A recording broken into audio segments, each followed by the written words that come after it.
Assalamualaikum warahmatullahi wabarakatuh.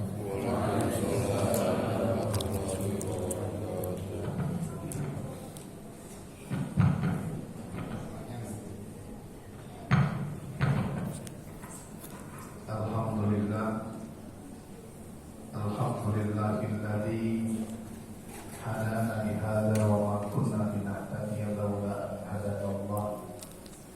Asyhadu an la ilaha illallah wahdahu la syarika lah wa asyhadu anna Muhammadan abduhu wa rasuluhu la nabiyya ba'dah.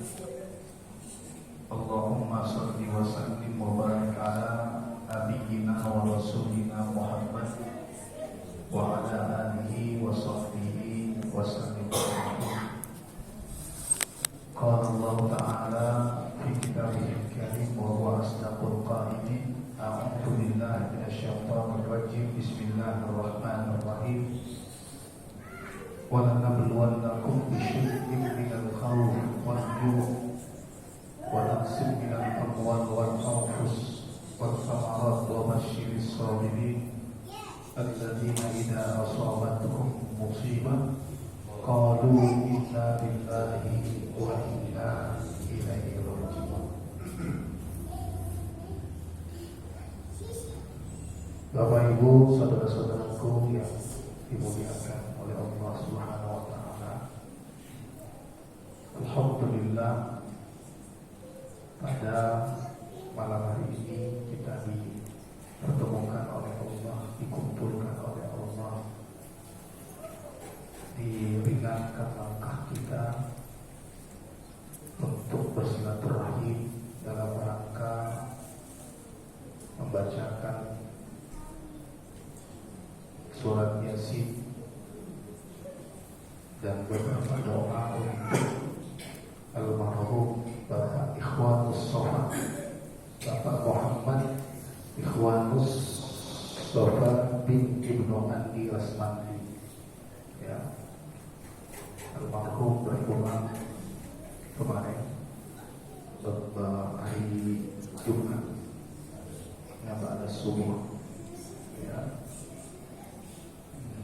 saya minta maaf karena pada subuh hari Jumat itu saya betul-betul lupa untuk isi kuliah subuh di sini. Tapi setelah saya dapat berita kepulangan almarhum, saya di situ meyakini bahwa ketika almarhum menggantikan posisi saya untuk mengajar sejenak, saya di situ bersyukur bahwa Allah memilih almarhum untuk pulang pada waktu yang sangat tepat. Bayangkan, tapi kalau saya datang, saya ngajar, ya tentu lain cerita. Tapi pada pagi itu memang betul-betul saya belum pernah, jarang sekali saya lupa isi kuliah subuh. Ya, jarang sekali saya lupa mengisi kuliah subuh. Tapi Jumat kemarin itu saya betul-betul lupa mengisi kuliah subuh. Itu ternyata memang Allah ingin memberikan hadiah terbaik buat almarhum. Ya, karena kita juga tahu bahwa almarhum Bapak Muhammad Ikhwanus Sofa adalah orang baik, ya, orang soleh, orang mukhlis, ya, sangat ikhlas. Ya, ini luar biasa. Allah memilih waktu yang tepat untuk almarhum berpulang menghadap Allah Subhanahu wa taala.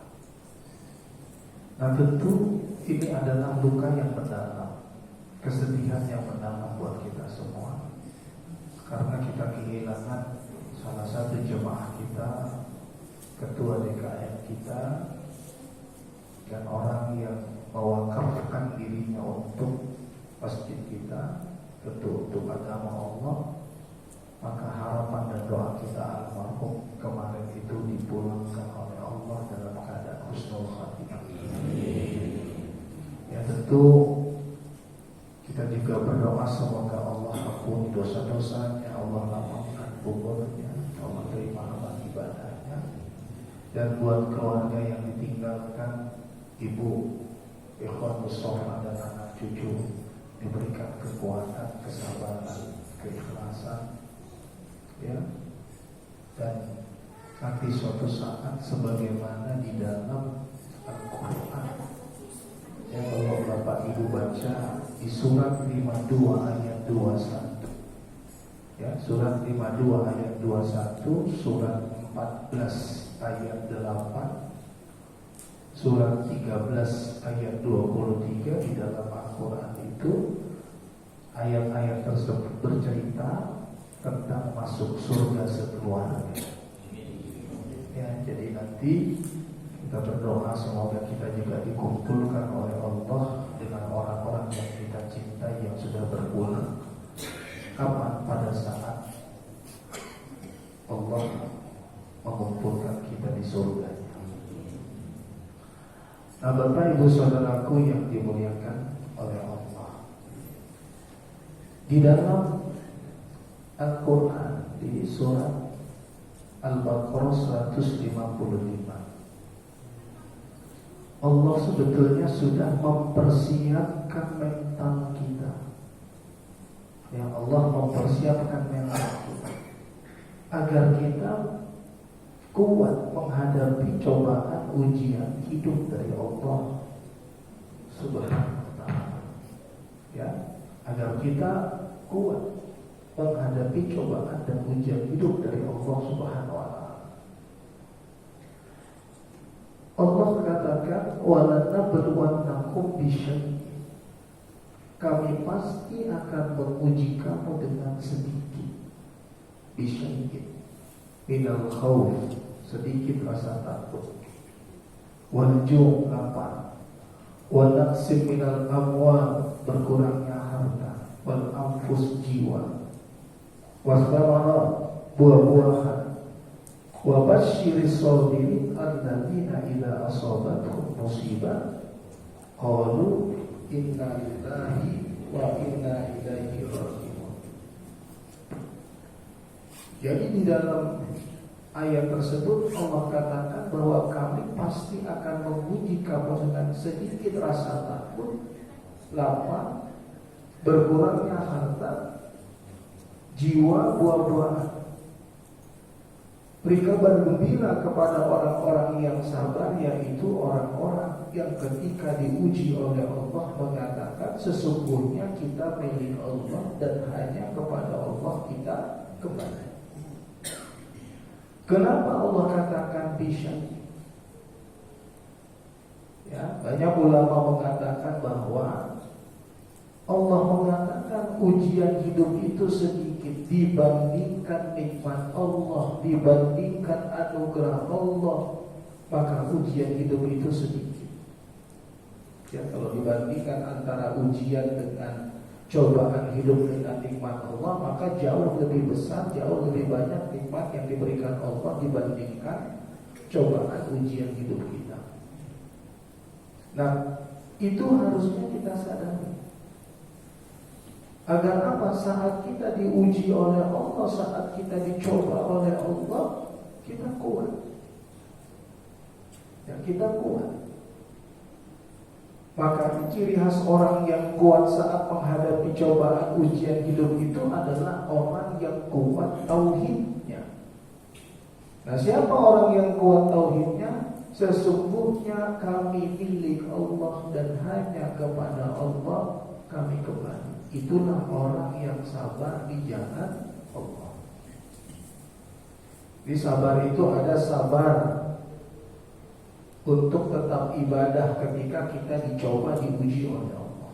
Yang kedua, sabar untuk tidak melakukan perbuatan dosa maksiat sebesar apapun cobaan ujian hidup kita. Yang ketiga, sabar untuk kuat menghadapi cobaan dan ujian hidup. Nah, itu orang sabar. Tapi apakah menjadi orang sabar itu mudah? Makanya tingkatan orang sabar itu, derajat orang sabar itu tinggi. Dan orang yang sabar itu akan dikuatkan oleh Allah, diberikan imunitas jiwa, imunitas mental ketika dia menghadapi cobaan ujian hidup. Dan sabar salah satu perisai dari dua perisai yang diajarkan oleh Allah ketika kita menghadapi cobaan hidup. Makanya di Al-Baqarah 153 Allah menegaskan, ya ayyuhalladzina amanu sta'inu bis-sabri was-shalah innallaha ma'as-sabirin. Jadi sebelum 155 Allah menegaskan tentang cobaan ujian hidup. Di 153 Allah mengatakan, wahai orang yang beriman, ya ayyuhalladzina amanu ista'inu, mintalah tolong kepada Allah dengan sabar dan sholat, sesungguhnya Allah beserta orang yang sabar. Jadi ada dua perisai Bapak Ibu, ya, dua perisai untuk menghadapi cobaan ujian hidup. Yang pertama adalah sabar, yang kedua adalah sholat. Nah, sholat adalah ibadah yang kita sangat dekat dengan Allah. Rasulullah SAW mengatakan momen terindah dalam hidupnya adalah sholat. Dan momen yang paling dekat Rasulullah dengan Allah adalah sujud. Jadi kata Rasulullah, saat yang paling indah dalam hidupku saat aku sholat, dan saat yang paling dekat aku dengan Allah di saat aku dalam keadaan sujud. Jadi Bapak Ibu, wabil khusus keluarga ahlul musibah, ya, tidak ada orang yang tidak diuji oleh Allah. Ya, semua kita pernah menghadapi berbagai cobaan ujian hidup dari Allah. Artinya bahwa ujian hidup itu adalah sunnatullah. Maka orang-orang yang diuji oleh Allah, orang-orang yang dicoba oleh Allah, ketika dia mendapatkan cobaan ujian hidup, pertama utamakan kesabaran dan sholat. Dua itu. As-sholat itu koneksi kita dengan Allah, interaksi kita dengan Allah. Dan di dalam sholat itu ada penyerahan diri secara totalitas. Penyerahan diri kita kepada Allah. Iyyaka na'budu wa iyyaka nasta'in. Ya Allah, hanya kepadamu lah kami menyembah dan hanya kepadamu lah kami memohon pertolongan. Pertolongan dari berbagai masalah hidup kita, cobaan hidup kita. Maka sholat itu adalah kekuatan, benteng pertahanan pada saat kita menghadapi cobaan.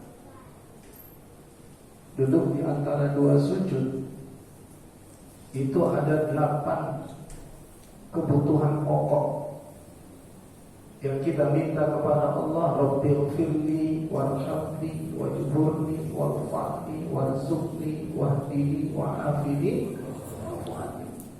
Ampunan di situ, rahmat di situ, kasih sayang di situ, diangkat Allah derajat kita, disehatkan Allah lahir batin kita, dimaafkan Allah kesalahan kita, Allah berikan rezeki kita. Ada 8 kebutuhan pokok. Saya ketemu dengan beberapa jemaah ya, yang testimoni. Apa katanya? Saya tidak berbahaya. Andaikan saya dicoba, dia wafat, anggota keluarganya wafat. Andaikan saya dicoba, diuji oleh Allah dulu saat saya tidak sholat, pasti saya tak kuat. Tapi sekarang saya yakin, Ustaz, Allah berikan saya kekuatan. Kenapa? Karena as-sholat. Makanya pantas di dalam Al-Baqarah 153 Allah katakan, mintalah tolong kepada Allah dengan sabar dan sholat. Karena apa? Al-Baqarah 155, kamu pasti akan menghadapi cobaan ujian hidup.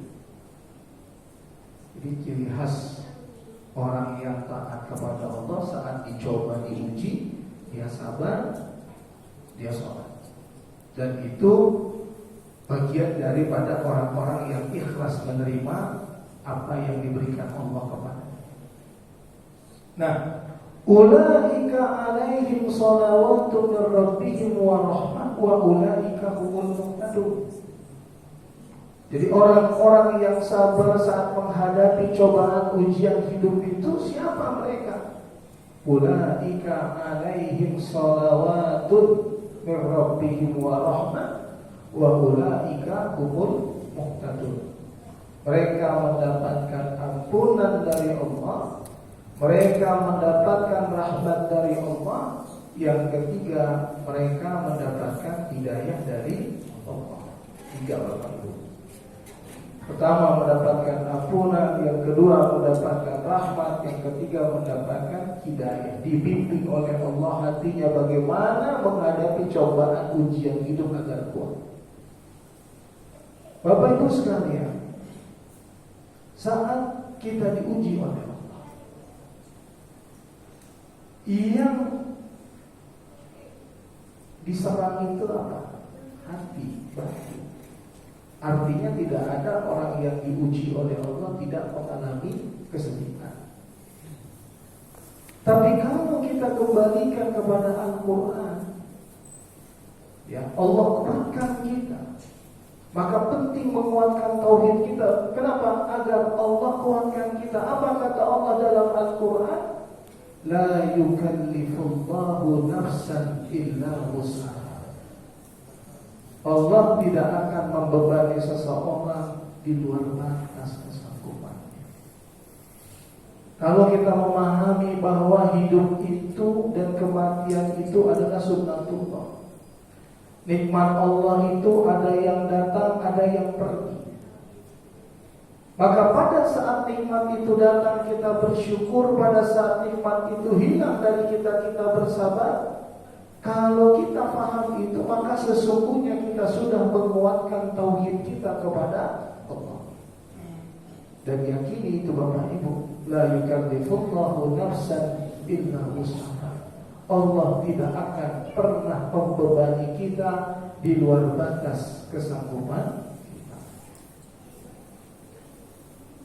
Di dalam Al-Quran, di surat 57 ayat 22, Ma asaba min musibatin fil ardi wala fi anfusikum illa fi kitabin min qabli an nabra'aha inna dzalika 'ala Allahi yasir.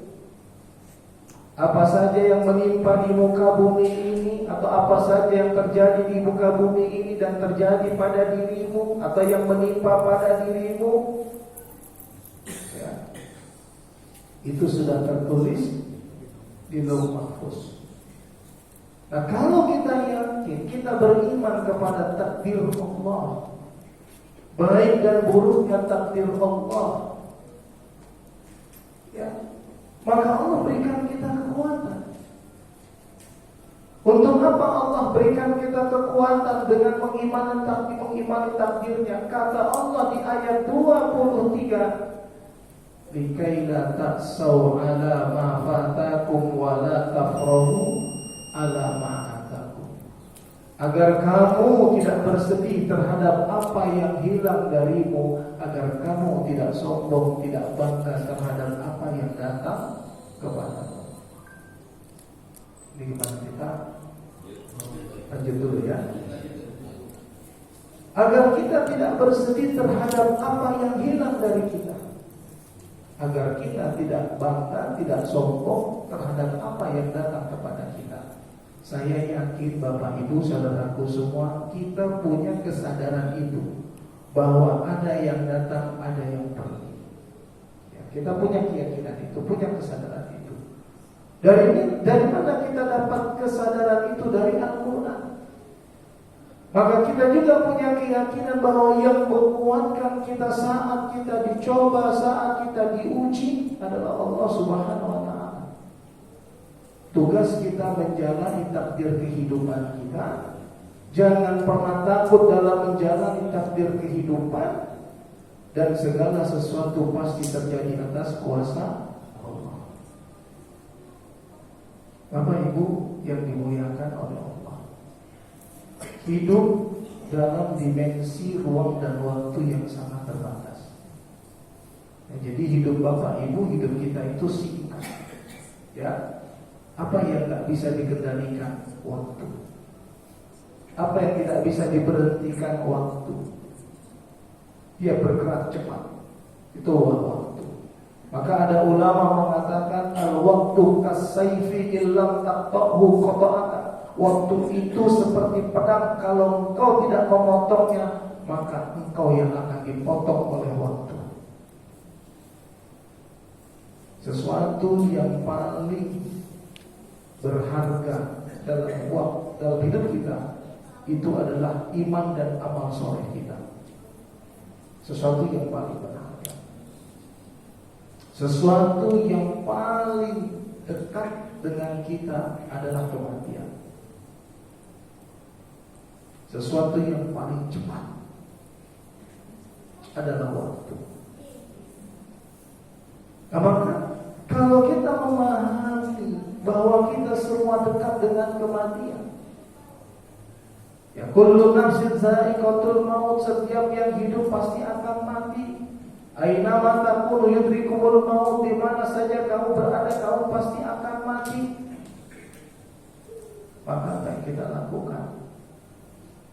Berbenah diri untuk menghadapi satu hari di mana kita akan berpulang menghadap Allah, yang pada hari itu tidak ada guna apapun kecuali kata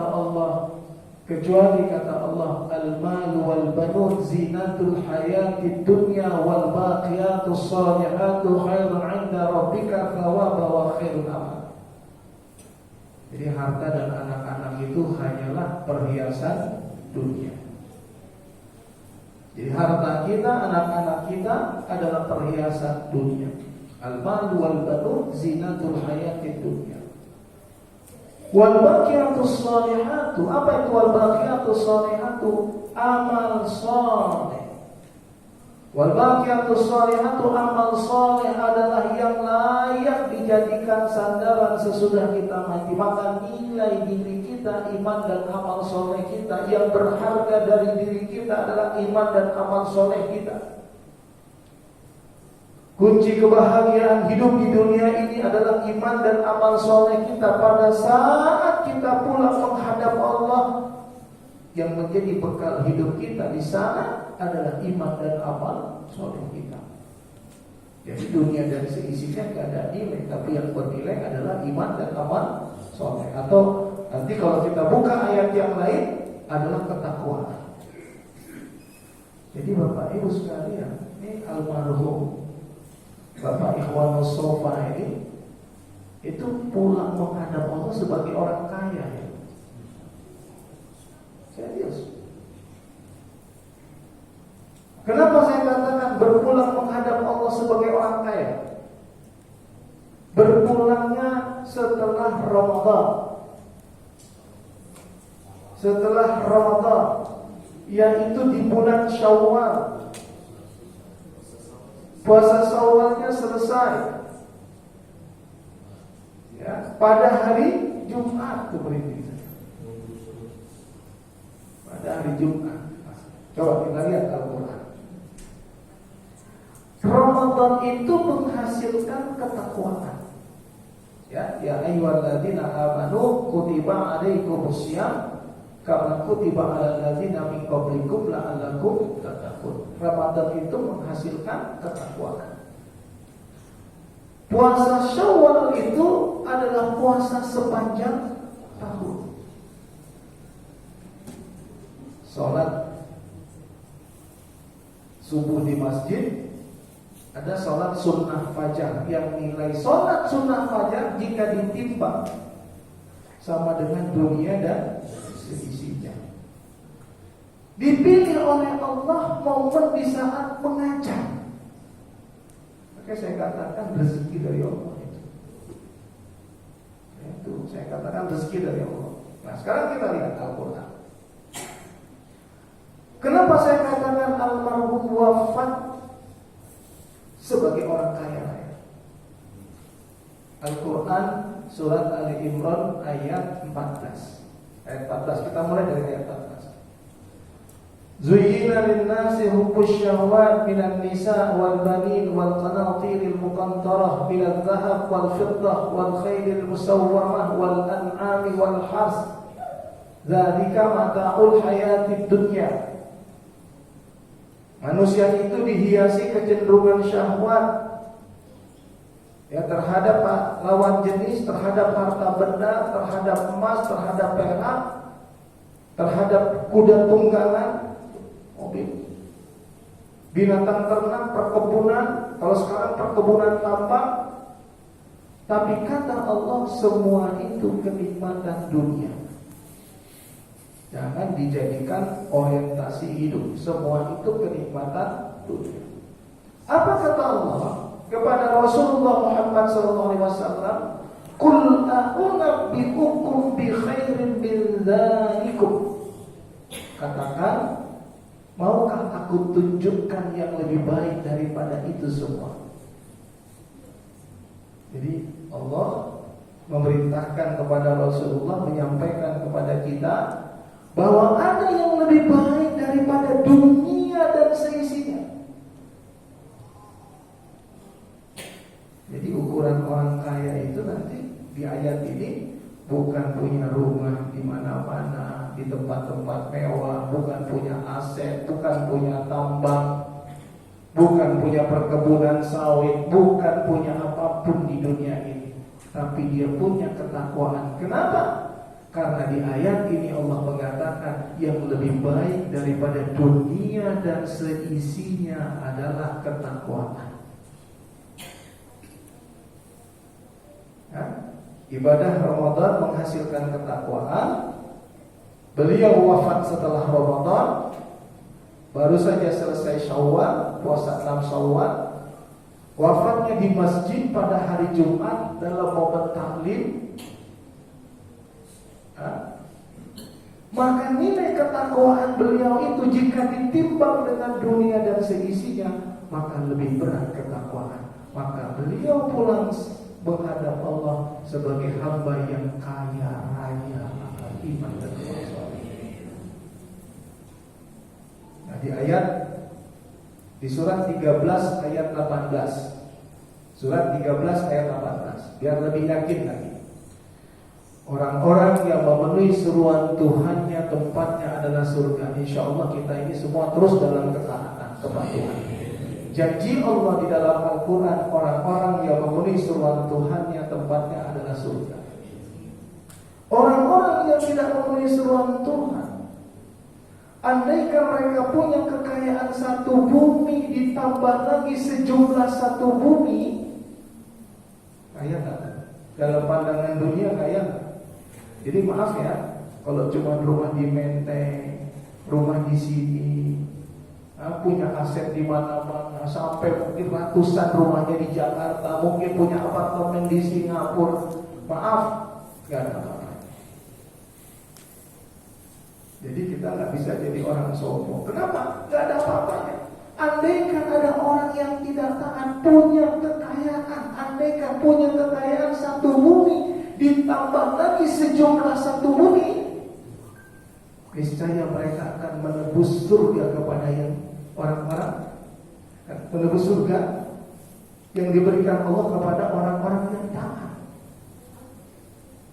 Jadi kalau gitu nilai kekayaan itu terletak pada ketakwaan. Nilai kekayaan itu terletak pada iman dan amal soleh. Jika ditimbang dengan kekayaan dua bumi, nggak ada apa-apanya kekayaan dua bumi. Makanya kenapa masuk usia 40 tahun itu harusnya orientasi sudah akhirat. 40 tahun, apalagi 50 tahun, apalagi 60 tahun. Apa yang pasti mati, apa yang paling dekat mati. Hanya ada dua pilihan, mati dalam keadaan husnul khatimah atau mati dalam keadaan su'ul khatimah. Kalau hidup singkat. Sesingkat apa hidup? Sesingkat apa hidup? Ashabul Kahfi ditidurkan oleh Allah 309 tahun. Mana ibu ikhwan sholat? Ada di sini? Bu. Nah, biar ibu terhibur. Ibu nggak lama berpisah dengan almarhum. Coba saya kasih gambar. Saya waktu ditinggal adik-adik saya, 2 orang adik saya meninggal 2014, 2018. Ini adik-adik itu posisi di hati saya itu anak, bukan lagi adik. Karena dari mereka kecil, mereka sekolah, mereka kuliah, saya semua. Cari kerja, saya cari kerja. Belum menikah. Udah berumur tapi belum menikah.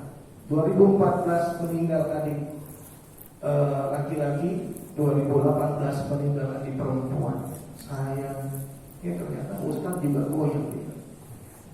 Saya goyang.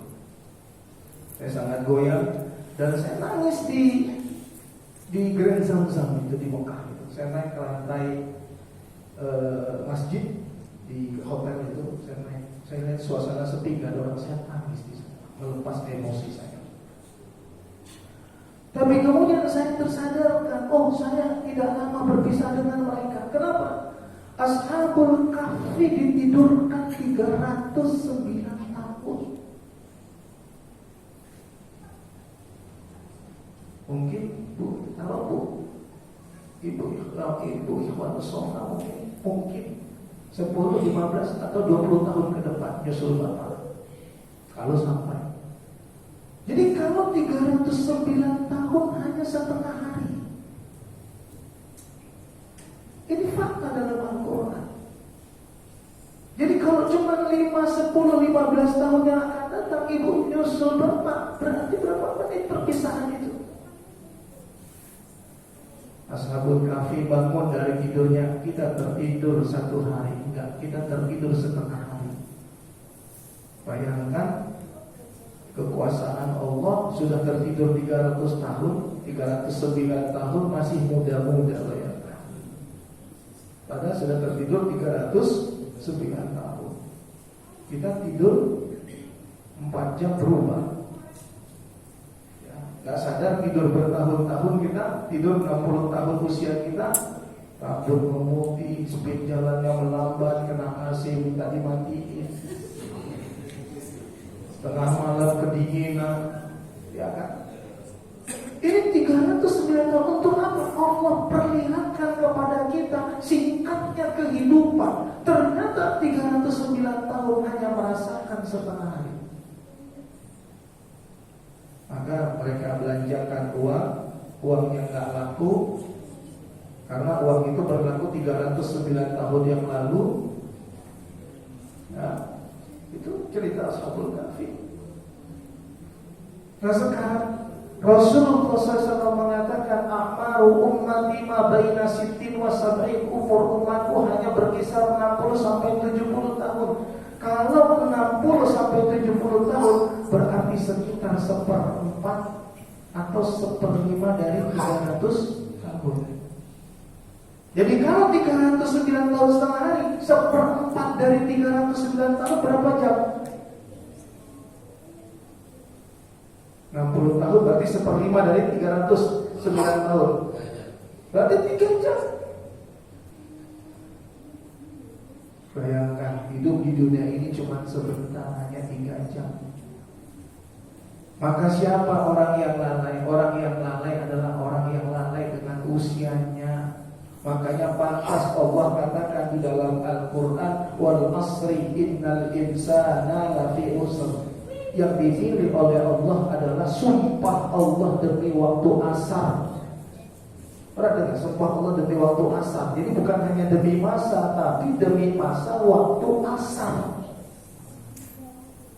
Kenapa waktu asar? Banyak orang lalai dalam hidupnya sampai di waktu asar.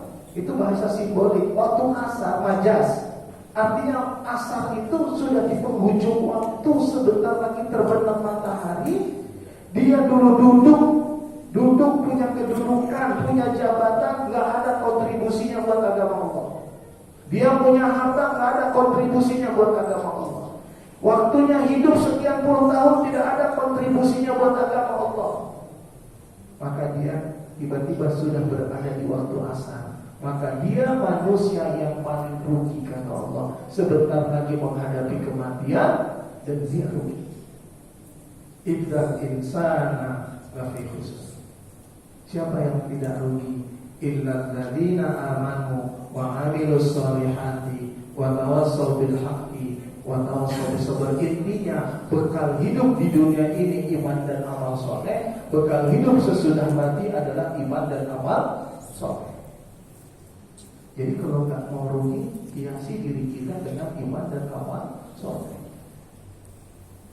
Jangan kita menghabiskan waktu kita untuk hal yang sia-sia. Jadi orang cerdas itu adalah orang yang selalu mengintrospeksi dirinya dan mempersiapkan diri untuk hidup sesudah mati. Ya, sekali lagi Bapak Ibu, orang cerdas itu orang yang selalu mengintrospeksi dirinya dan mempersiapkan diri untuk hidup sesudah mati. Jadi ini kalau kita lihat, ya kalau saya ya, orang yang wafat itu, ya orang yang meninggal dunia itu, ya kalau dia wafat seperti wafatnya almarhum kemarin, ya ada juga jemaah saya itu, istrinya bilang sama saya bahwa suaminya itu orang soleh, ya, orang soleh, orang baik, ya, yang rajin ngaji, baca Quran aja kerjanya itu. Itu menjelang wafatnya bilang apa? Dia wafat di pangkuan istrinya. Saya ingin menjelaskan bahwa tempatnya orang soleh itu beda dengan orang yang tidak soleh. Ya, orang soleh itu gitu. Waktu menjelang wafat itu di pangkuan istrinya dia bilang gini, Bunda, subhanallah indah sekali Bunda. Bunda, subhanallah, Allah tidak ingkar janji Bunda, indah sekali Bunda. Subhanallah Bunda. Dia kelihatan bahagia. Kenapa? Diperlihatkan oleh Allah tempat dan kedudukan setelah dia wafat. Dia bilang sama istrinya, kalau Allah izinkan aku kelak suatu saat masuk surga, aku tunggu Bunda di surganya Allah. Kemudian dia katakan, la ilaha illallah Muhammadar Rasulullah. Dia wafat dengan kalimat terakhir, la ilaha illallah Muhammadar Rasulullah. Almarhum wafat dengan, saya yakin, dengan kalimat terakhir. Kenapa? Baru ta'lim itu kan, alhamdulillah wassalatu wassalamu ala rasulillah, Allahumma salli ala sayyidina Muhammad wa ala ali Muhammad. Masih pegang Quran, pegang iPad. Dia kan pegang, kalau ngaji pakai iPad. Ya, dia suka duduk, beliau suka duduk di sini nih. Nah, pakai iPad. iPadnya jatuh, saya lihat sebuah video dari Pak Rizky, iPadnya jatuh, dia terjatuh. Subhanallah, itu momen yang sangat mahal itu, Bu. Ya, sangat mahal. Nah, yang paling penting buat keluarga, apa kata Rasulullah SAW dalam hadisnya, idza mata ibnu Adam inqata'a amaluhu illa min thalathin. Kalau anak cucu Adam itu meninggal dunia, terputus semua amalnya kecuali tiga. Tiga aja enggak putus. Pertama, sedekah jariyah. Nah, ini sedekah jariyah. Sedekah jariyah ini banyak. Bisa dalam bentuk harta, bisa dalam bentuk ilmu, bisa dalam bentuk jasa. Almarhum adalah seorang dokter. Nah, berarti sedekah jariyahnya adalah jasa kesehatan. Almarhum adalah ketua DKM kita. Nah, jasanya ada dalam bentuk wakaf hidupnya untuk masjid. Ya, banyak. Yang kedua apa? Ilmu yuntafa'u bihi, ilmu yang bermanfaat. Saya jujur ya, saya setelah terima PK dari Pak Rizky, saya kaget. Oh, ternyata dokter. Saya pikir selama ini beliau tuh orang pesantren. Iya, gayanya gaya santri. Kalau ngomong ke saya tuh kayak gaya santri. Saya pikir tuh orang pesantren. Subhanallah itu. Padahal kolonel, laut, dokter, bayangkan. Ya, jadi kalau dari sedekah jariyahnya itu saya yakin insya Allah udah cukup. Ya, padahal Rasulullah SAW mengatakan tabassumuka fi wajhi ahika sedekah, senyum saja sedekah, apalagi ilmu. Jadi ada sedekah jariyah, ada ilmu yang bermanfaat. Yang ketiga, waladun soleh ya orang. Berapa putra putri bu?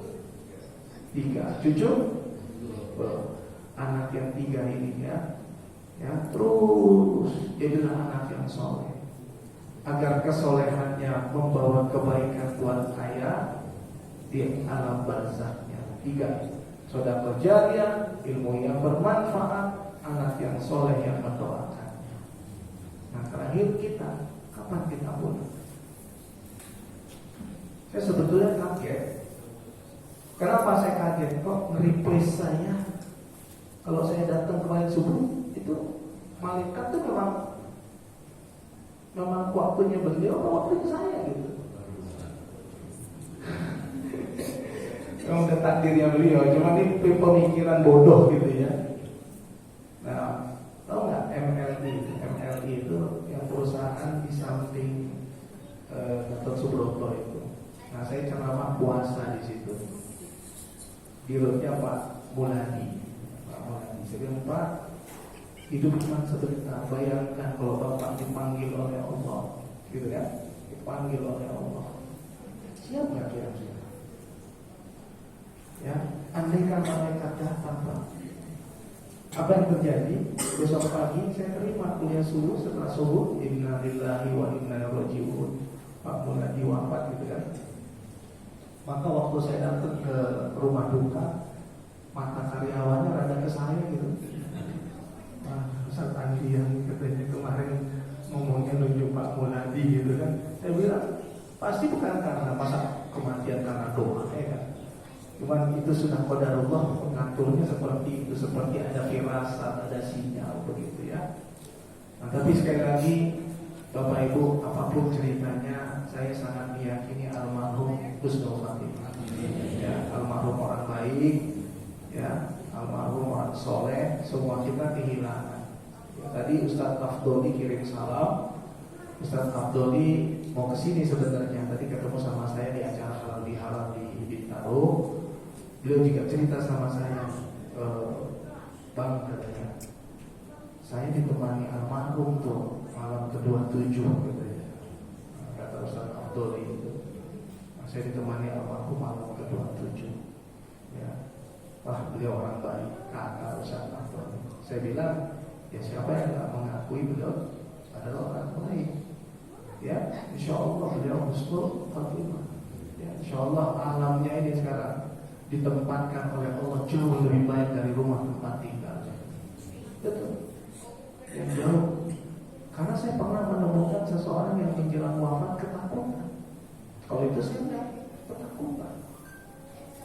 Jadi ada satu majelis di keluarga itu dibacakan Yasin. Dia ikut berdoa. Dia bilang apa? Panas. Dia menjelang akhir hayat 2-3 hari kemudian meninggal, panas katanya. Dia nggak mau dengar Yasin, nggak mau dengar bacaan Al-Quran. Panas katanya. Dia pergi, dia lari menghindar dari majelis di mana majelis itu sedang membaca ayat-ayat Al-Quran termasuk Yasin untuk nanti kemudian endingnya mendoakan. Ada juga yang takut, ada juga yang takut, saya belum mau mati, takut. Sejam 2 jam kemudian wafat. Tapi tadi ada yang menjelang wafat, subhanallah, indah sekali. Ada satu anak jemaah kena kanker mata. Dia bilang ke mamanya setelah dia anfal di ruang ICU, "Pa, Ma, aku pulang ya." Anak SMP kelas 3. Loh, mama di sini tak mau pulang ke mana? Aku mau pulang ke sana. Di sana damai banget, Pak. Di sana bahagia banget, Pak. Mungkin waktu dia sakit itu dipertunjukkan oleh Allah alam kehidupan di sana. Nyaman, indah, damai di sana, Pak, katanya. Akhirnya berapa hari kemudian dia meninggal dunia. Nah, jadi orang soleh insya Allah tempat tinggalnya di alam barzakh jauh lebih indah dan tempat tinggalnya di dunia. Ya, semoga sekali lagi almarhum diampuni oleh Allah dosa-dosanya. diterima amal ibadahnya, ya, ditempatkan di tempat yang mulia, alam barzahnya menjadi taman di antara taman-taman surga. Ibu dan keluarga diberikan kekuatan, keikhlasan, kesabaran, dan terus kita lanjutkan Bapak Ibu perjuangan beliau, ya, melanjutkan perjuangan beliau, terutama terkait dengan keberlangsungan kegiatan dakwah di masjid ini. Ya, itu yang bisa saya sampaikan. Sekali lagi turut berduka cita. Kita semua berduka cita atas kepulangan almarhum, dan mudah-mudahan insya Allah suatu saat Allah pertemukan kembali kita bersama almarhum di tempat yang jauh lebih baik daripada ini. Al-Fatihah.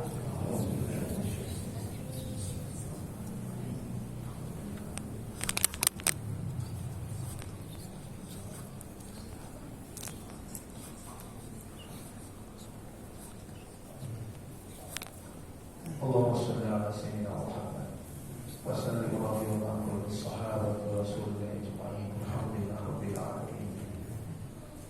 Allahumma imanan bika wa tasdiqan bi kitabika wa wafa'an bi ahdika wa ittiba'an li sunnati nabiyyika Muhammadin sallallahu alaihi wasallam.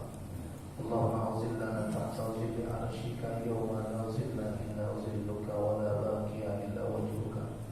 وأسقنا من حوض نبيك محمد صلى الله عليه وسلم شربة هنيئة مريئة لا نسمع بعدها أبدا. اللهم إنا نسألك ما سألك به نبيك محمد صلى الله عليه وسلم ونعوذ بك ما استعاذك به نبيك محمد صلى الله عليه وسلم. اللهم إنا نسألك الجنة ونعيمها وما يقربنا إليها من قول أو فعل أو عمل ونعوذ بك من النار وما يقربنا إليها من قول أو فعل أو عمل. اللهم اغفر للمسلمين والمسلمات والمؤمنين والمؤمنات الأحياء منهم والأموات إنك سميع قريب مجيب الدعوات وقاضي الحاجات. اللهم اغفر لنا ولوالدينا وارحمهم كما ربونا صغارا. اللهم إنا نسألك علما نافعا وعملا صالحا وإيمانا كاملا ويقينا صادقا ولسانا ذاكرا وقلبا خاشعا وتوبة نصوحا وتوبة قبل الموت ورحمة عند الموت ومغفرة وراحة بعد الموت. اللهم اهون علينا في سكرات الموت والنجاة من النار وارفع عند الحساب. اللهم اجعل ثواب ما قرأنا من سورة الفاتحة وما قرأنا من سورة ياسين هدية شاملة مباركة لروح نبينا محمد صلى الله عليه وسلم. ثم ثواب مثل ثواب ذلك إلى أرواح آبائنا وأمهاتنا وأجدادنا وجداتنا ومشايخنا وإخواننا أخواتنا، فخصوصا يا الله المرحوم ومعهد إخوان الصفا محمد إخوان الصفا بن حجي محمد بن أندي واسمنتي. اللهم اغفر له وارحمه وعافيه واعف عنه وأكرم نزوله ووسع مدخله واغسله بالماء والثلج والبرد ونقيه من الخطايا كما ينقى الثوب الأبيض من الدنس وابدله دارا خيرا من داره أهلا خيرا من أهله زوجا خيرا من زوجه. اللهم لا تحرمنا أجره ولا تفتنا بعده واغفر لنا وله. اللهم اجعل قبره روضة من رياض الجنان ولا تجعل قبره حفرة من حفر النيران. اللهم بحق محمد وآل محمد ألا تعذبه وأن ترحمه وأن تغفره برحمتك يا أرحم الراحمين. ربنا آتنا من لدنك رحمة وهب لنا من أمرنا رشدا. ربنا آتنا في الدنيا حسنة وفي الآخرة حسنة وقنا عذاب النار وادخلنا الجنة مع الأبرار يا عزيز يا غفور يا رب العالمين. وصلى الله على نبينا ورسولنا محمد وعلى آله وصحبه وسلم أجمعين. اللهم صل على سيدنا محمد الفاتح لما أغلق والخاتم لما سبق ناصر الحق بالحق والهادي إلى صراطك المستقيم وعلى آله حق قدره ومقداره العظيم. دعواهم فيها سبحانك اللهم وتحياتهم فيها سلام وآخر دعواهم الحمد لله